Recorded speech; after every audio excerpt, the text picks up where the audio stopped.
So I guess this is like a follow-up to last week's video. I have a pimple there. Noticed that this morning. But yeah, last week I was like super busy, super sick, lots of issues, and I was just rewatching that video and a couple other videos. I really want to upload them. I have some really cute videos of my puppy, but it takes so long to upload a video using the YouTube app. It's impossible. So I'm going to try and keep this like to 2 minutes or something like that. So let's see if you can see outside. This is Nirasaki, Japan. It's like a mountainous area.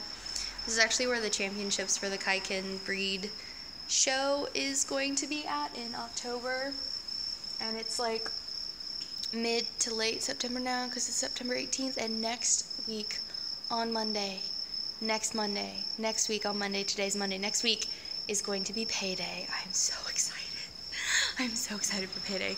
And I realized though I have to pay off my pet deposit fee, which is as much as my rent. Which luckily is only about $450. So that's like $900 for the rent and the pet fee. And I think this month I also have to like start paying my Wi-Fi bill. But anyway, like some other things have been good. My dog's behaving himself. He's so big now.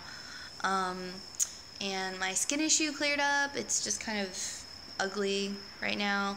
My second toenail fell off. I don't know if my first one fell off last week, but my second one did. My cold is better.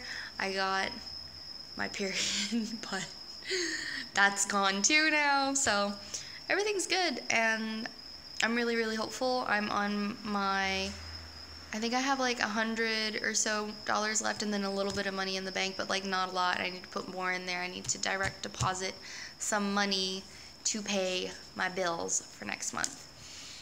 Oh my god, my kids today were fucking insane. Absolutely fucking insane. Like, I don't even know who to complain to, because like if I tell my boss, then he's gonna be like, it's your job to discipline them. Like, we're not only just teaching them, we're also teaching them like discipline. That's like part of like the appeal of where we are. But they, you know, they're not supposed to speak Japanese. They were only speaking Japanese. They were running around. They were messing with the pencil sharpener. One of them was messing with the pencil sharpener. Jumping on the table. So there's this low table right here. And the kids are supposed to sit down there because it's in front of the AC. But they don't behave. So I said, no, you're not sitting down at the table. But now they won't even come to like the big table where we do our work.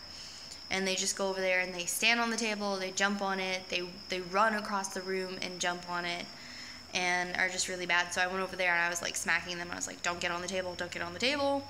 And they thought it was a game, and I was just like, this is terrible. And then one of the kids put the remote for the AC in the fridge. They put a flashlight in the fridge. And then there was finally an activity they were interested in. And then one of them like knocked this CD player off this chair, knocked it on the floor, and then the other kid started to mess with it, and he turned it on. And then I was like, don't turn on the CD player, turn the CD player off, we're not going to use that.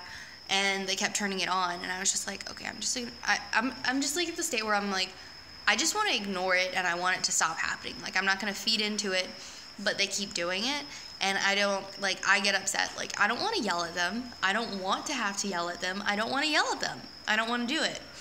But they don't listen when I tell them no. They don't respond to anything except for physical barriers, physically getting up and going over to them and stopping them, or shouting.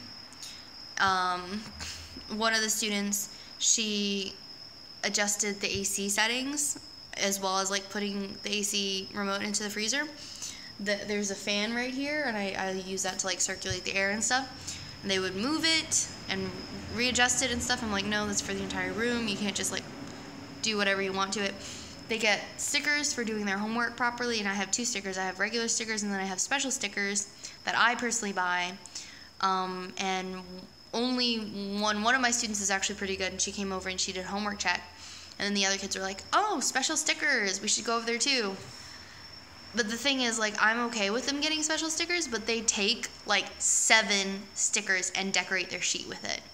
And they play keep away with the stickers. And I'm just like, you know, from now on, you should pick out a sticker, and then I'll give you your sheet back. But that didn't work. They didn't understand it. So I don't know exactly what to do with them. Maybe I don't know what to do with them about that, because the other stickers that we have here are complete crap, really. And they'll take the stickers when they feel like it. They get coins when they leave, and then they can change the coin into an eraser when they get enough. And they honestly don't deserve the coins. And sometimes they even like go in and they grab coins when they shouldn't be. And I know this is part of my job. Like, it's part of my job to be the leader of the classroom, to show leadership skills, classroom management skills, even though it's a foreign language and everything. But like, I honestly, I don't know. I want to like ask the previous teacher, because she seemed really fond of these kids. And I'm just like, are you fucking joking me? Like, are you ribbing me by telling me that you like this class? Because they are almost complete monsters. They had like a decent, like, only for a little bit. Like, when I first got them, they were quiet or whatever. And then we had one student who was having difficulty and she was acting out, and then the other two were really studious or whatever. And now they're all good with material, pretty much. Occasionally it's bad. The one girl, she's slower, she has a hard time, but you know, sometimes she does want to like get better. You can see that. And then the other kid, who's like pretty advanced, he gets bored, and then he causes trouble, and he drags her into it, and the two of them are just awful together. They're just terrible. And then there's one student who's actually like decent, and then she, of course, being a child, will still get dragged into it. And I don't know what to do. Like, I don't know. This isn't something, like, I guess it's just like something where I have to exercise these skills, and I have to yell at them, or something. Like, I don't know how I would feel if this wasn't a foreign language for them. I don't know how it would be, if it would be better or worse or whatever. I never had this issue when I was teaching in a different country. When I was teaching in Taiwan, I never had this issue. Like, it was very, like, the teacher, well, I usually always had the teacher there, the normal teacher. And I had way bigger classes. Everybody had desks. I feel like the structure for this is more like daycare, honestly. And I don't think that the children want to learn. And I'm here to work and stuff, and I'm here to, I guess, prevent this place from being wrecked, basically. I understand that. Like, I want them to learn. I want them to do their work. I want to get through the lessons. I want to pass them. I want them to move on to the next step. And I want them to do well, and I want them to get satisfaction out of the material. But they're not willing to work with me. They're not willing. They're not interested. They're not getting it. Like, they're children. So, I mean, I'm supposed to make it fun for them because they're children, and I'm just kind of like, how can I make it fun if they're not even willing to participate? They're not even willing to give it a shot. They're not willing to come sit down and listen. They're off on their own doing something, like just passing the time while they're here. And I'm just having teacher woes right now. Like, it's hard to imagine, I'm having a hard time imagining that it would be like that to be an actual teacher in America. Maybe that is what it's like. But I don't think that in classes you really have, like, I don't know, maybe when they're younger, possibly, I don't know. Either, kindergartners are fucking easy, and they're a dream, and they're amazing, and the schedule is so much better, and I can totally see why my predecessor left for that job. But I've already decided that once this job is over, I'm not going to move to another foreign country. I'm not going to go to China or Taiwan again, even though I really, really want to, because my dog is super, super old. The life expectancy is 12 to 15 years, and I'm realizing he's 9 now, and I'm halfway through my first year. So he'll be about 10 or 11, when I leave, when this job finishes. So his life expectancy of 12 is coming up really, really soon. And I'm hoping to live a decently long life.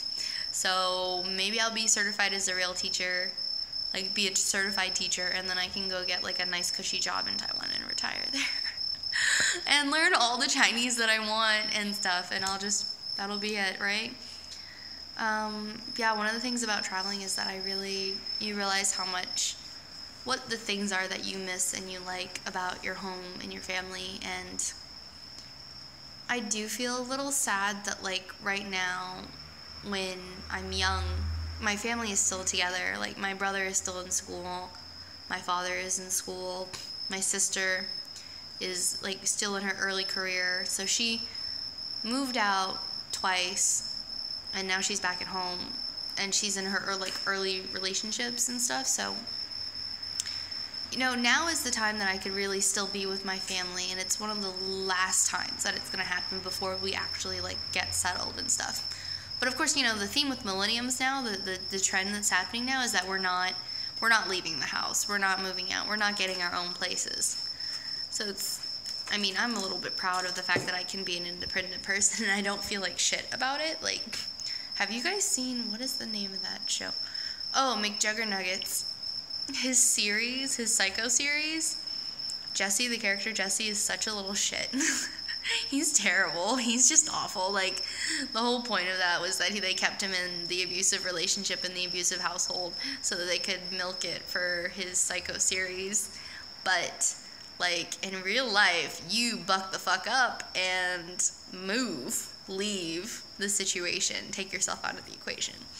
So, and yeah, stop being don't be a pussy about it. Don't be afraid or whatever. Just move out, suffer, struggle, and get your shit together. Anyway, thoughts. I can't believe I'm 25. I can't believe it. He was like 23 or whatever when he did this. So stupid. But anyway, yeah, and then I've got my new dog, and it's not too hard to move him. He's larger, but it's possible. I don't know what I'm going to do when I go home. I honestly don't know. I don't know if I want to pursue being a teacher at home or get my master's or work in I think I want to work in an office. I want something, like, maybe not just office, but, like, I want, like, a self-employment side endeavor, like either commissions or contracting or freelancing, anything, like something that I can, like, make some money for myself on the side. And I know, like, a lot of people want to be, like, they want to support themselves that way, but, like, I just want, like, the added job security of, like, making my own money for myself. And then I want a real job. So, we'll see. I like to have hobbies too. So, it'll be interesting. Will I ever be fluent in Chinese? Is it ever going to happen? I can tell you now, I'm slowly picking up on Japanese, but it's not going well. I still haven't, like, formally studied anything that's practical. So, this video is way too long. Alright, bye.